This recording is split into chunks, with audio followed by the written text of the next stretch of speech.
What's up, man? It's your boy, Yungmayne. This is my day in the life. Let me make it clear how I got into music. It was really my dad. Like the age of 9, about 9 or 8.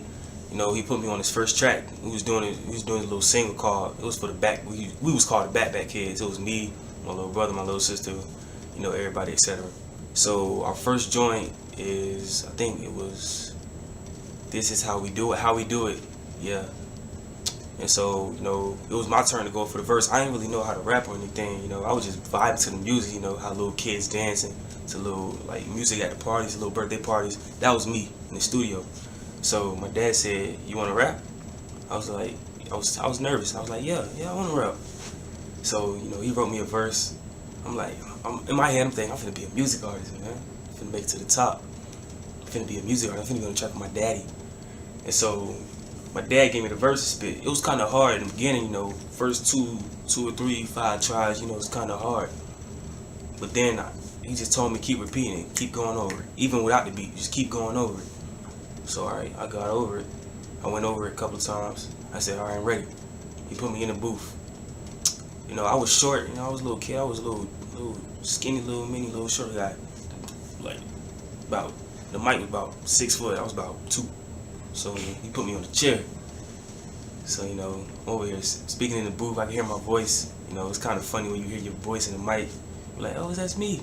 So I started rapping, spitting the verse. I had to, like, do it over and over again, getting used to the mic. And so, like, probably the 12th time, it took like 12 tries. It was kind of hard. But, like, the 12th time, I spit the whole verse, did it fluently. He liked it. And so at the end of the song, we mixed it down, and then the day was over with. I told my dad, I went to his room, I was like, "Dad, I want to record it again." So the next day he put me into the booth recording, and then ever since then I just been recording. I watched my sister struggle and watched my mama cry. I couldn't come out with the truth. I had to tell some lies and all the shit that ever happened. Can't believe I survived. My bad. Keep him by your side.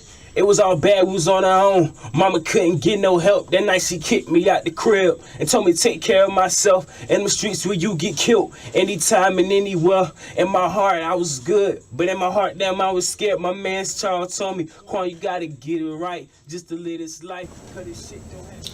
For most people who don't know me, when I write music, I write my life, my experiences, what I've been through, all the changes that happen, moving back and forth from pops to mom, dad to mom, me moving back. It's kind of hard, growing up. All I remember was about 5, 6, living with my mom. I still remember the address, 9 Mellon, apartment 2B. That's where we live in Trenton, New Jersey. It was kind of hard growing up, struggling, like a lot of shit. All that happened, lights getting cut off, roaches all around the kitchen, barely had food to eat. I mean, I can understand that because you're in the projects, it's kind of hard. Things gonna get hard. And so my mom was like, I can't even lie. My mom was a hard-working woman. Like, it was nights I was home by myself till like about 2 o'clock in the morning. I'm thinking, Mom at the club. I stayed up until my mom got home. Really, she was in her work clothes. She was tired. She was coming home from work. I was like, all right, Mama hustling. So we finna come up. I waited for like, I don't know, probably about 5 months. I haven't lived with my mom for a full year yet. That's how bad it was. I waited for about 5 months. Nothing changed. Still going to school. Clothes soggy, smelly. I had a lunch bag when my mom made pancakes in the morning for breakfast. I put it in my lunchbox. Went to school. And all I know is I'm looking at my pants, syrup all over my clothes. I'm like, how did this happen?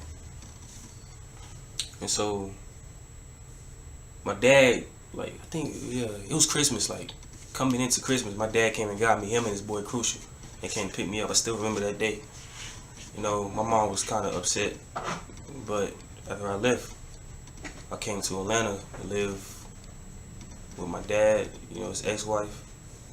Got a couple brothers and sisters, siblings, and it was half and half, 50-50, good and bad. It started getting bad when I started getting to school, Because at first in school I was doing good, you know, getting all A's and B's, elementary, just acing every test. And then I think I got about to 6th grade, started messing up, no, 5th grade. Got to 5th grade and started messing up. You know, start getting the hang of school, you know, start being around more people, different people.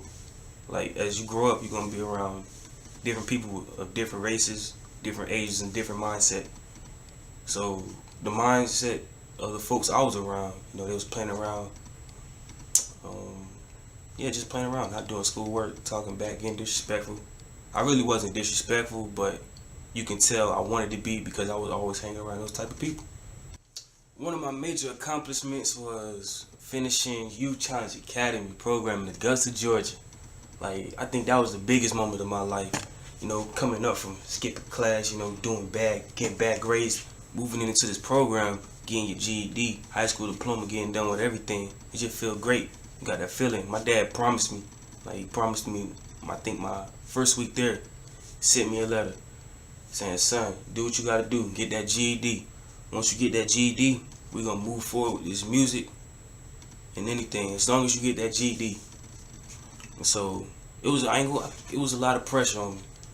But then I started messing up a little bit in the programs, like, you know, playing around till that third talk I had with my dad. It was like a now or never situation. Got myself together, started getting in them books, studying for a GED, you know, cause it's like one day you get to study, then the next day you take the GED. So I was studying all night, all night in the barracks. Next day I was nervous. That was my last test. It was math. Well, I was nervous. Thought I was gonna fail it, but my teacher told me to take a deep breath, pray, don't fall asleep. And so after I took the test, I came out. My boys asked me what's wrong. I was like, man, I think I failed. Come to 1:30, we had a little, you know, real Army formations. So 1:30 formation, we was calling for stars, you know, the people who passed the GED test. So I'm hearing everybody's name get called. It was about 13 people. So I'm like, man, I'm not finna get called. Over shaking my head, you know. Like, I ain't want to cry. I ain't want to look like a little, you know, wimp.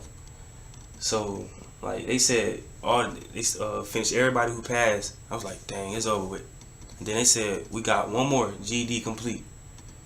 I was like, man, it's not even me. They called my name. I jumped up. I was like, whew, my God. So graduation day came, you know, blah, blah, blah. I was happy, you know, got through with it. So my dad kept his promise. Did what I had to do. Now I'm back in the studio making moves, putting in work. For those who don't know, the current project I'm working on right now is called Let's Get It.